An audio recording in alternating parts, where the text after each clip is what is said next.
নমস্কার, আমি গোবিন্দ দেব গোস্বামী, দেববাণী অ্যাস্ট্রোলজিতে সবাইকে স্বাগত। হ্যাঁ, আলোচনা খুবই গুরুত্বপূর্ণ, বার্ষিক রাশিফল।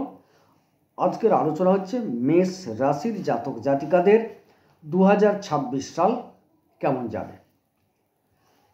আমরা অত্যন্ত অধীর আগ্রহে অপেক্ষা করে আছি, আমিও আছি, যে আমার কেমন যাবে জানার জন্য। আপনারাও নিশ্চিত জানতে চাইছেন, সুতরাং আলোচনাটি মনোযোগ সহকারে শুনতে হবে এবং শুরু থেকে শেষ পর্যন্ত কয়েকটি গুরুত্বপূর্ণ বিষয়ে অবশ্যই আমি আলোকপাত করব, যেটা আপনাদের জীবনে অনেক কাজে লাগবে। একটা বছর আপনি যদি কম বেশি করে 25টা মিনিট সময় দেন, অবশ্যই পুরো বছরের একটা ধারণা পেয়ে যাবেন। যাই হোক, মূল আলোচনায় প্রবেশ করছি। মেষ রাশি আমি লিখে রেখেছি 1। এখানে গ্রহাবস্থানটা একটু দেখে নেন। মূলত একদম পরিচ্ছন্ন কথা বলা ভালো। 4টে রাশি মানে গ্রহের অবস্থানের ভিত্তিতে আমরা কিন্তু এই বার্ষিক রাশিফলটাকে আলোচনা করি। তার মধ্যে অবশ্যই কিছু ইঙ্গিত পেয়ে যাবেন অন্যান্য গ্রহগুলোর, কারণ যে গ্রহগুলো নিয়ে আলোচনা করব মূলত তারা দীর্ঘদিন একই রাশিতে অবস্থান করেন। বাকি বুধ 18 দিনে একটি রাশি চেঞ্জ করেন, মঙ্গল 45 দিনে করেন, এরকমভাবে তো চেঞ্জ হয়, যার জন্য মূলত 4টি রাশি এবং তার মধ্যে যে যেখানে উচ্চ হচ্ছে, যেরকম আমার লগ্নপতি মঙ্গল কখন উচ্চ হচ্ছে সেটাকে অবশ্যই ধরব, আলোচনা করব, দিয়ে দেখবেন আপনি একটা মোটামুটি ভালো ধারণা পাবেন আপনার কি ঘটতে চলেছে। সেই মোতাবেক আপনি যদি প্রস্তুত থাকেন 26 সালটাকে কিভাবে আপনি অতিক্রম করবেন, নিজেকে কিভাবে পরিচালিত করবেন, তাতে কিন্তু আপনার অনেকটা শুভ ফল পাওয়ার সম্ভাবনা প্রবল। যাই হোক, মূল আলোচনায় চলে যাচ্ছি। দেখুন, আপনার রাশি সাপেক্ষে তৃতীয় বসে আছেন বৃহস্পতি মে মাস পর্যন্ত, তারপরে কিন্তু চতুর্থে চলে আসছেন। কেতু পঞ্চমে থাকছেন পুরো সারা বছর, রাহু একাদশে পুরো সারা বছর থাকছেন, শনিও আপনার দ্বাদশে পুরো সারা বছর থাকছেন। এবার তাইলে আলোচনায় কি আসছে না, বৃহস্পতি কে? বৃহস্পতি যে তৃতীয় বসে আছেন, প্রথমেই আপনার শরীর স্বাস্থ্যটা নিয়ে আলোচনা করে নিই। আপনার শরীর স্বাস্থ্য দেখুন, শনি দ্বাদশ থেকে সরাসরি আপনার ষষ্ঠ স্থলে রোগ, ঋণ, রিপু, জ্বালা ইত্যাদি জায়গায় দৃষ্টি রেখেছেন। দ্বাদশ স্থল হচ্ছে জেল, হাসপাতাল ইত্যাদি। তো আবার ষষ্ঠ হচ্ছে কি না, আইনি ঝামেলা, শারীরিক রোগ, শত্রু বৃদ্ধি, মালি মোকদ্দমা, রিপু মানে শত্রু বললাম এগুলো। তাহলে এই জায়গায় দেখা যাচ্ছে হ্যাঁ, আপনার কিছু রোগ ব্যাধি অবশ্যই হওয়ার সম্ভাবনা দেখা যাচ্ছে। এখানে দেখা যাচ্ছে যে হাড় সংক্রান্ত বিশেষ করে সেটা আপনাকে প্রচুর পরিমাণে ভাবাবে। নার্ভ সংক্রান্ত, যেহেতু পঞ্চমে কেতু বসে আছে, নার্ভ সংক্রান্ত, মস্তিষ্ক, মুখ ইত্যাদি বিষয়ে যথেষ্টভাবে আপনাকে কিন্তু ভোগাবে।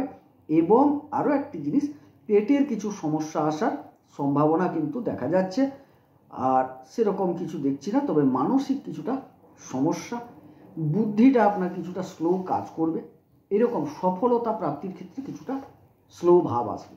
যাই হোক, পরে আমি আলোচনায় প্রবেশ করলে আরও ডিটেলসে বুঝবেন। মোটামুটি আপনার শরীর স্বাস্থ্য সম্পর্কে একটা ধারণা দিলাম।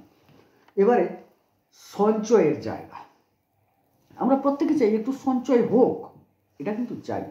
তো সঞ্চয় আসবে কোত্থেকে? সঞ্চয় কিন্তু আসবে আপনার উপার্জন থেকে। উপার্জনের জায়গায় কে বসে আছে? রাহু বসে আছে। দেখুন, তাইলে এবারে তৃতীয় জায়গা থেকে বৃহস্পতি কিন্তু একটা নবম দৃষ্টি রেখেছেন উপার্জনের জায়গায়। আবার মে মাস থেকে একটু চেঞ্জ হবে। তো উপার্জনের জায়গায় বৃহস্পতির দৃষ্টি থাকার সুবাদে এবং সেখানে রাহু নিজে বসে থাকার সুবাদে একাদশ ঘরে ভালো ফল দেন। সোজা কথা, যেই বসুন না কেন ভালো ফল দেন। এবং রাহু বায়ুতত্ত্বের কারক গ্রহ, বায়ুতত্ত্বেই বসে আছেন। তাহলে তিনি একটা উপার্জন দেবেন, ফাটকা উপার্জন দেবেন, হঠাৎ কিছু প্রাপ্তি ঘটিয়ে দেবেন।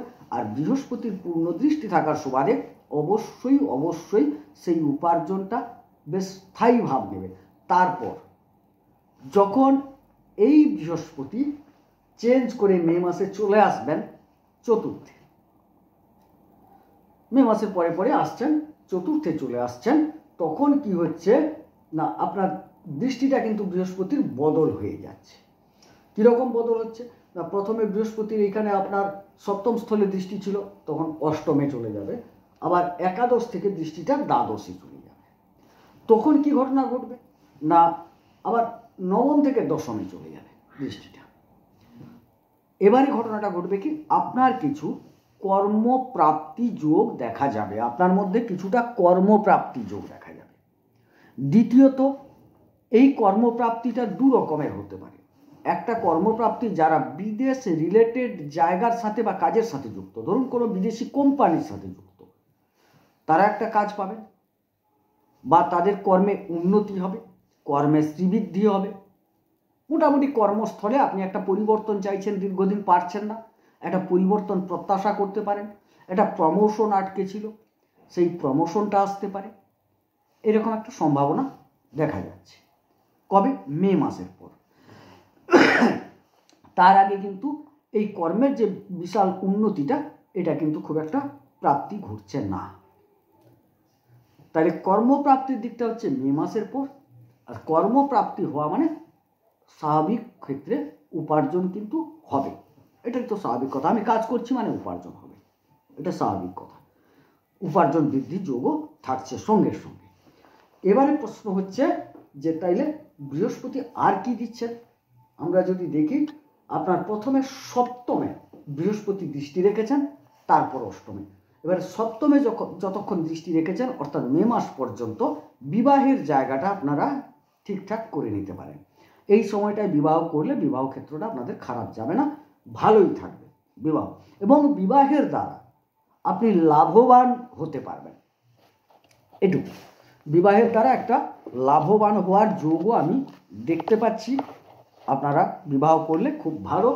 ব্যবসা ক্ষেত্রও খুব একটা খারাপ নয়, খুব একটা খারাপ নয়, এটুকু বলতে পারি। আর সম্পর্ক দেখুন, তৃতীয় ঘরে বৃহস্পতি বসে আছেন, সেই ক্ষেত্রে একটু ভাবতে হবে। অন্যান্য সম্পর্কগুলো সাধারণত মে মাস পর্যন্ত একটু ডিস্টার্ব হওয়ার সম্ভাবনা আছে। তৎপরবর্তী ক্ষেত্রে যখন তিনি চতুর্থে প্রবেশ করবেন বৃহস্পতি, তখন কিন্তু একটা খুব ভালো ফল পেয়ে যাবেন। আর একটা জিনিস দেখুন, এই জায়গায় বৃহস্পতি যখন চতুর্থে আসবেন মে মাসে, তখন দেখবেন আপনার গাড়ি বাড়ি ইত্যাদি খুব ভালো একটা যোগ দেখা যাচ্ছে। আপনি যানবাহন ক্রয় করতে পারেন, বাড়ি ক্রয় করতে পারেন। মায়ের শরীর স্বাস্থ্য খারাপ ছিল, অনেকটা ভালোর দিকে যাবে। পিতৃ মাতৃ সম্পদ প্রাপ্তির যোগ আপনার জীবনে আসবে। যারা মাধ্যমিক স্তর পর্যন্ত পরীক্ষা দেবেন, দেখুন এবারে তো আর আসছে না, মে মাসের আগেই তো পরীক্ষা হয়ে যাচ্ছে, 2026-এর শুরুতেই দেখা যাবে মাধ্যমিক উচ্চ মাধ্যমিকগুলো হয়ে যাচ্ছে। কিন্তু পরবর্তী ক্ষেত্রে যে যারা 27-এর পরীক্ষা দেবেন, সেই ক্ষেত্রে দেখা যাচ্ছে যে আপনার খুব ভালো একটা প্রস্তুতি পর্ব থাকবে, খুব ভালো প্রস্তুতি পর্ব থাকবে। অর্থাৎ 27-এ যারা মাধ্যমিক উচ্চ মাধ্যমিক দেবেন, তাদের ক্ষেত্রে কিন্তু খুব ভালো একটা ফল পাওয়ার সম্ভাবনা থাকছে। কারণ এই সময় চতুর্থে বৃহস্পতি এলে পঠন পাঠনের দিকটায় আপনার যথেষ্ট মনোনিবেশ আপনাকে করাবেন। এবারে মাতৃ সুখ প্রাপ্তি হবে, আপনাদের পারিবারিক একটা স্বাচ্ছন্দ্য বোধ তৈরি হবে, পারিবারিক একটা ঐক্যতা আসবে, পারিবারিক একটা সফলতা আসবে পরিবারগত দিক থেকে। এগুলো খুব ভালো ঘটবে আপনাদের জীবনে। এবারে প্রশ্ন হচ্ছে যে আমরা যাই করি না কেন, একটা সফলতা খুঁজে বেড়াই। দেখুন, আপনি চাকরি করছেন, চাকরি পাবেন, কিন্তু চাকরি করতে গিয়ে বিরাট সাফল্য লাভ করবেন তা কিন্তু বলবো না। যে আমি চাকরি পড়ছি মানে চাকরিতে একদম সাফল্য পেয়ে যাব, বিরাট কিছু করে ফেলবো, তা কিন্তু নয়। স্লো ফল পাবেন। কেতু বসে আছেন পঞ্চমে, প্রতিষ্ঠা সফলতা এখান থেকে আমরা বিবেচনা করে থাকি। এই ক্ষেত্রে কিন্তু একটু স্লো ফল পাবেন। কিন্তু আবার আর্থিক দিকটা, কেতু যে পজিশনে আছেন, যেভাবে আছেন, আর্থিক দিকটা কিন্তু খুব একটা খারাপ নয়, খারাপ ফল দেবেন না, সেটা ঠিক আছে। হ্যাঁ, প্রেমের ক্ষেত্রটা একটু আমরা আলোচনা করছিলাম। দেখুন, সম্পর্কের ক্ষেত্রটা প্রথমটা তো ভালো দেখছি না আপাতত মে মাস পর্যন্ত। তারপরে মোটামুটি একটা সম্পর্ক খারাপ যাবে না, খারাপ যাবে না। প্রেম আসবে, তবে সে প্রেম ধীর লয়ে ভেবে চিনতে অনেকটা আপনার চাহিদার তুলনায় কম। আপনি হয়তো অনেকটা প্রত্যাশা করেন আপনার পার্টনারের প্রতি, সেই প্রত্যাশাটা পূরণ হবে না, এটুকু বলতে পারি। এবারে আমরা চলে যাই, যখন অষ্টমে বৃহস্পতি দৃষ্টি দেবেন, বিদেশে যারা আছেন তারা কিন্তু একটা সফলতা পাবেন, তাদের উপার্জন বৃদ্ধি পাবে, সেখানে কিন্তু তারা ডেভেলপ করবেন, অনেক কিছু দেখা যাচ্ছে। আবার যারা দেশের অভ্যন্তরে বিদেশি কোনো কোম্পানিতে কাজ করেন, বিদেশে কোনো ব্যবসা রিলেটেড জায়গায় কাজ করেন, তাদের সফলতাও দেখা যাচ্ছে যথেষ্ট বেশি, যথেষ্ট বেশি। আর দেশীয় সফলতাটা কখন আসছে? মে মাস পর্যন্ত দেখুন সপ্তমে দৃষ্টি রেখেছে বৃহস্পতি। তৎপরবর্তী ক্ষেত্রে বিদেশি কোম্পানি, বিদেশের সাথে যাদের লেনদেন কারবার আছে, তাদের একটা সফলতা প্রাপ্তি যোগ যথেষ্ট দেখতে পাওয়া যাচ্ছে। গেল।